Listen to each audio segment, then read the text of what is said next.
Hello everybody and welcome to the 5th episode of this Let's Play. On my server, of course, and give it a few minutes. There we go. NEI is loaded up. So let's see here. First off, you might be noticing this hammer in here. I made that in between this episode and last. It has a steel head. Everything else is made of paper, and I put a flux capacitor on it so it uses RF instead of tool durability. You might also be noticing the sword in my knapsack, but I will get to that momentarily. So, in between this episode and last, well, I did mining.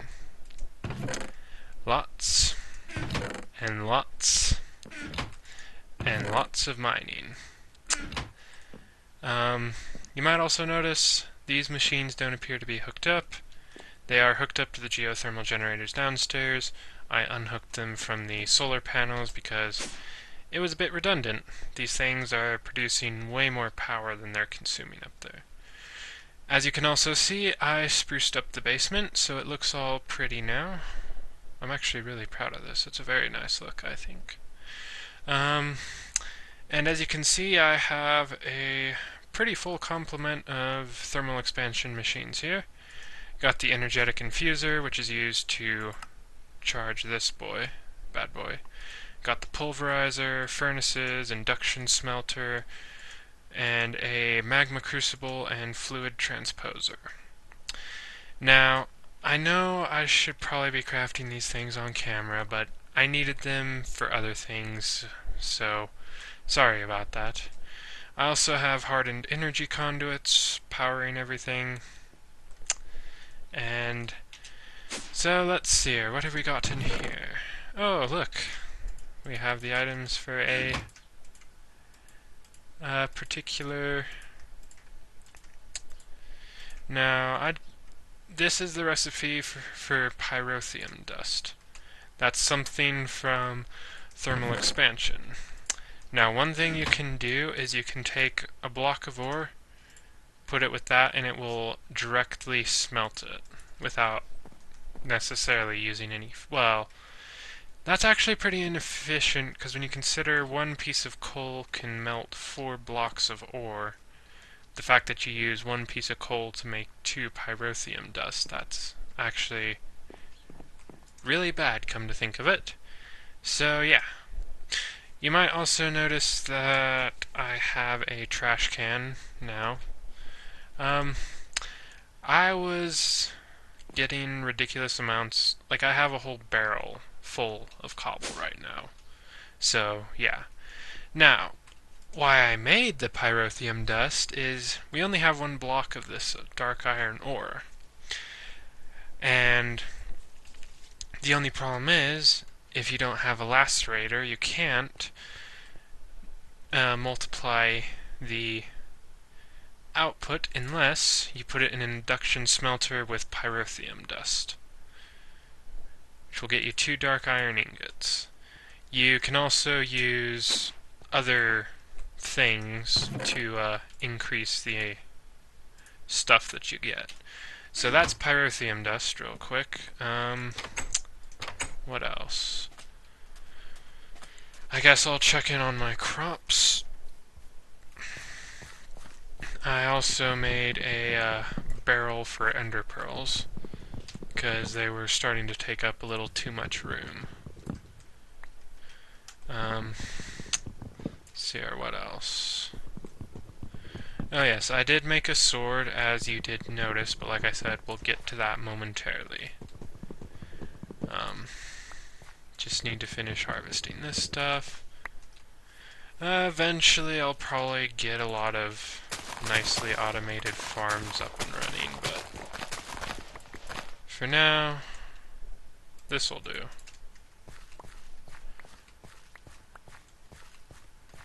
Okay, that's all the wheat.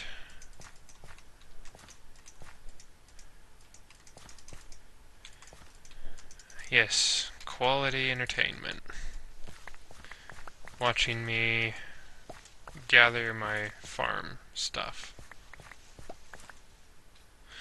Right, so that's that.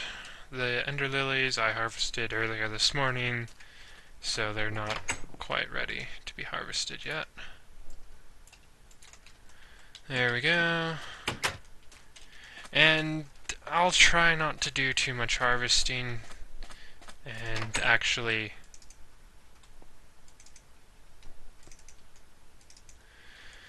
right. And as you can see, there's the ender pearls. We have a lot of coal. That's my barrel full of cobblestone, which I will never ever use that much cobblestone. I also made a chest here for micro parts because I'm starting to have a kind of big collection of those. So let's see here, real quick, I'll show you guys what exactly I've been doing with my hammer. So this was where I was going after like copper, iron, mostly copper and iron, because they tend to spawn in abundance closer to the surface. So I was mining there for copper and iron, using my hammer, of course. Very useful, that hammer. And let's see here. This was me going after, well, more valuable stuff. Mostly gold, though. So yeah. So that's what I've been doing mining-wise. Obviously, I don't think you guys wanted to see me spend 3 hours blasting through rock and then processing the acquired minerals. So, let's see here. A couple things.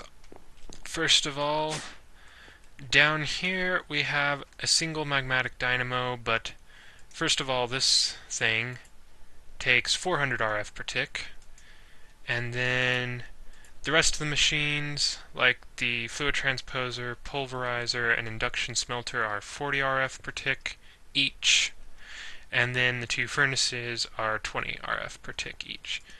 And this thing only generates a max of 80 RF per tick.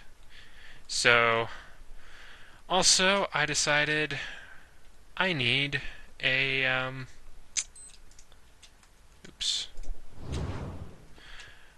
I need a handy little, something to collect the RF in. So, what we're going to do is work towards a redstone energy cell, which obviously we need one of these, which is 4 electrum, 4 hardened glass. Let's see.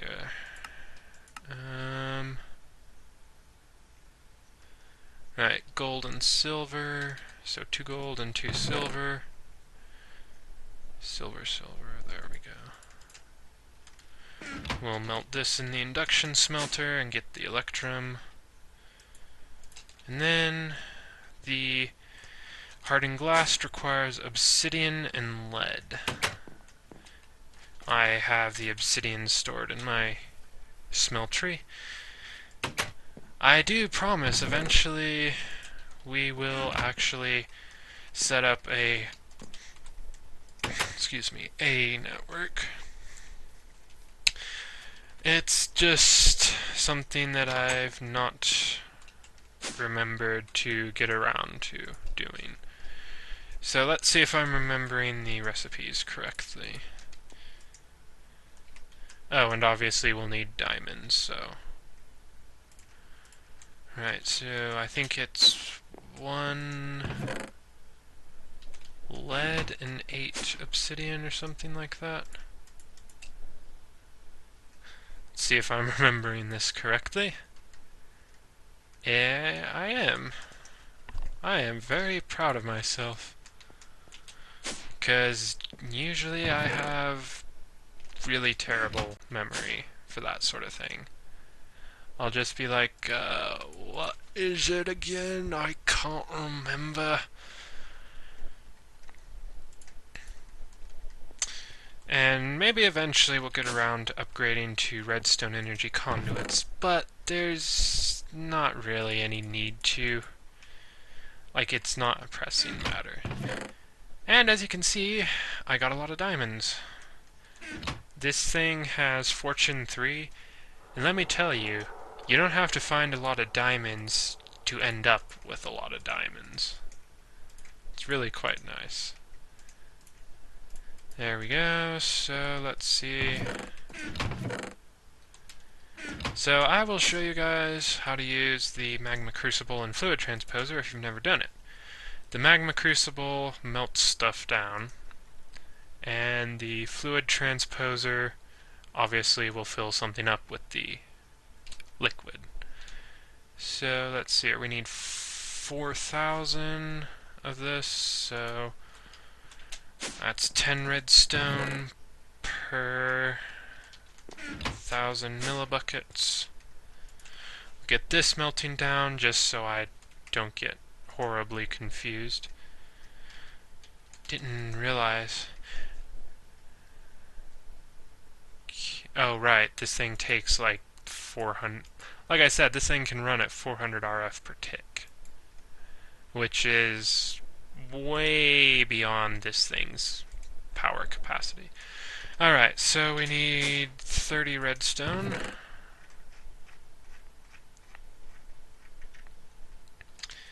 There we go. Very glad I got plenty of redstone. So obviously, as I'm sure you can tell, I'm making a redstone energy cell to store all the RF, which will give us a better buffer for the machines. Because, I mean, look at that. That's kind of ridiculous. And we'll also probably eventually get around to adding more magmatic dynamos. This episode we'll be adding 2 more. Yeah, but like I said, we'll get to that momentarily. Okay. So generally, I always like to be very precise about the amount of liquid stuff that I need. I don't like having leftovers in my thingy. There we go, a full redstone energy cell, no leftovers. And then we just need some more electrum, lead, and... Okay, we need 4 electrum. Perfect. So, 2 of that, 2 of that. And the reason I got the induction smelter is it makes doing thermal expansion alloys so much easier. Because without it, you would have to pulverize the ingots, craft the blend in there, and then smelt the blend. In this, you can just put it directly in, and it's very nice. So 2 redstone and 2 lead. There we go. Boom. And boom. There we go. That's 1 redstone energy cell. It can hold a maximum of 10 million RF per tick, and it can receive and send a maximum of 2,000 RF per tick. So, there is one more tier of energy cells above the redstone energy cell, but I don't really need that right now. So we're just going to do this, and then figure out... Okay, so we're going to want that to be orange, I believe. No, that's the top. Hopefully that's right. Let's just make sure, eh? Ah! Can't. Nope, that's not right. Nope. There we go. Okay, that needs to be output so it can output into the machines. There we go, that's recharged. So now it is just straight up accepting power. We're all good. There we go. Alright, well, that's the redstone energy cell done. Now we need 2 more dynamos, which will produce a total of somewhere over 200 RF per tick. I'm afraid I do not feel much like doing the necessary math right now. So let's stick that in there. Here. Also, I suppose you guys might be wondering what happened to the video last week. So basically what had happened is we had a family get together, and I was having trouble sleeping that night, and long story short, by the time I was at a place where I could have done a video, everyone else in the house kind of would have been wanting to go to sleep, and I'm an idiot. I didn't really feel like recording a video at that time, so really sorry about that. Try to do better next time. There we go. 2 more magmatic dynamos, which will increase our power production for thermal expansion. There we go.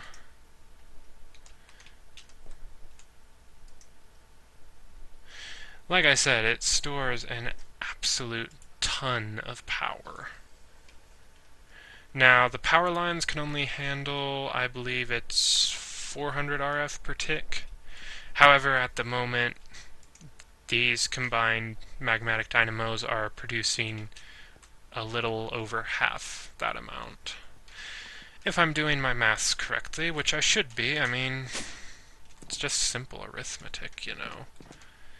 It's not like some crazy algebraic equation that nobody ever really bothers to remember. Oh yeah, right. I've been voiding cobblestone. I think I've probably voided like half a barrel's worth, in addition to the stuff I have stored.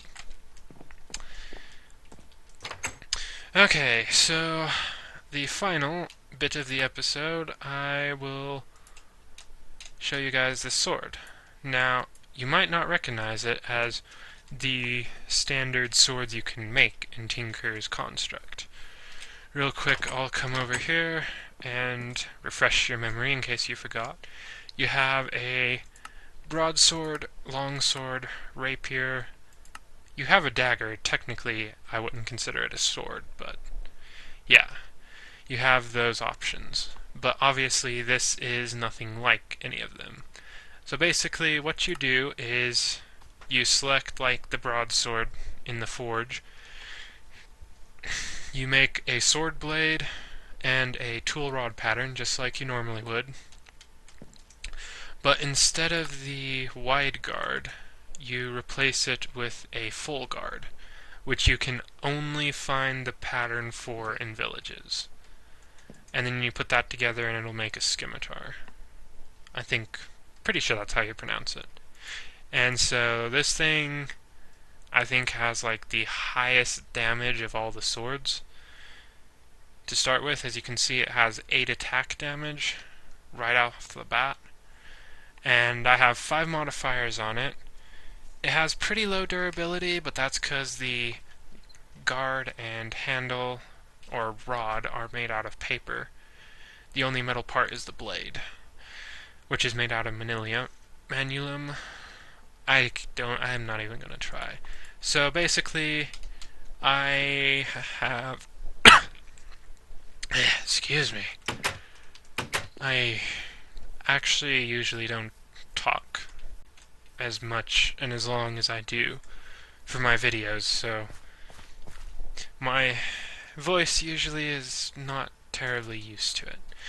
Anyways, so I have 5 modifiers to start off with, and using using a diamond and a block of gold, as well as a nether star or nether cube, I can add 2 more modifiers for a total of 7. So, I obviously will be adding... Well, let's start with some modifying, and I'll obviously do more modifying in the next episode. So, first of all, one thing we're going to want is luck. Which, considering all the lapis we have, we should be able to get at least Fortune 1 on this sword. You can put up to a maximum of 450 pieces of lapis on a sword or tool, and that will give you Fortune 3 or Looting 3, whichever is applicable. There we go. 28 blocks of lapis. Okay, there we go. Come on, go back in there. There we go. See, we already have Looting 1. And, basically your sword and pickaxe, you definitely want to have looting on it. A hammer, it's not really that important, to be honest. Because the way I mine is, my hammer blasts through rock and just regular ores that don't break down into anything. And then, when I come across, gems or redstone or dust, something that drops items and that the fortune enchantment would have an effect on, I use my pickaxe to mine that out. Because that has Fortune 3, so that will give me an absolute ton of stuff from 1 or 2 blocks. So this thing, let's also put self-repair on it, because like I said, it's very, very weak, so... Where... Actually, I swear I had some mossy cobblestone. Didn't I have mossy cobblestone? Didn't I? Also, I think before next episode, I am going to try to... Wait, no. Get some materials together and build an area for me to start storing all the XP I have. Because, obviously, I don't lose all of it when I die, but a chunk of it is taken away every time I die and respawn, so I want to get that taken care of. So I'm going to put 2 balls of moss on it, leaving me 2 modifiers still. Well, 4, counting the additional modifiers I can put on. Although, at this point, this sword is already going to be pretty beastie, I have to admit. There's not going to be a whole lot that'll want to run afoul of this bad boy. But it looks like we have hit a wrapping up point, so... Excuse me. Let's see here. Jobs to do before next episode. I am... Well, like I said, I'm going to work on a storage place for my... for my XP. I might see about building some Rs... No, I think we'll wait on that. I think I'll really try to get down, buckle down and get the final components I need for setting up an applied energistics network. And I might even start working towards constructing a mass fabricator. However, it is a stupidly complicated process now, which is really annoying, but oh well, what can you do, So yeah, Also, more mining. Always mining. Always need stuff. Um, Probably put some thought into what else I want to put on here. Uh, but yeah, I hope you guys enjoyed this, and as always, let me know what you guys thought down in the comments, and I will see you guys next Friday for hopefully Mission to Mars. If everything works out, don't count on it, to be honest. I'll try my best, but it's very, very difficult to get the scheduling right. So yeah, until next time, bye.